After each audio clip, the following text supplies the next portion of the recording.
This is Pickles. This is my rosy-faced lovebird.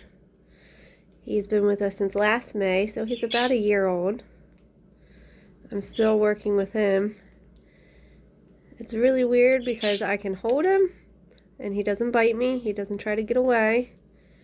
But he does not like to step up yet, and he's just now starting to take from my hand without the cage in between my hand and him. So, but he's pretty cool. He hangs out with the cockatiel and the Quaker. He holds his own. I just wish that I could pick him up. Well, I can pick him up. I just wish he would step up.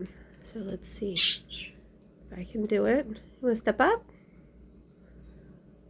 Step up?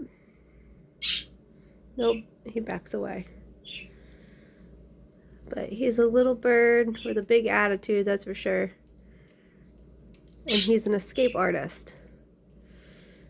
As when they're out in the bird room, he ends up crawling out from under the door and he flies around my son's room.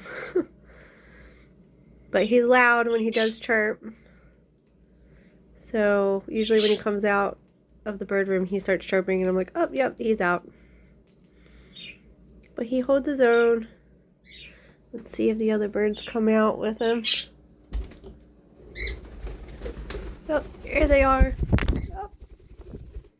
Well, there's Piper.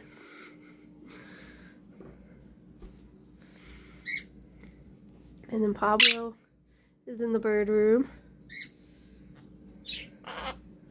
Hi, Piper. You're not supposed to take over this. This is all about Pickles. Right, Pickles? As he slowly backs away. But that's my lovebird, my rosy-faced lovebird. He's so cute.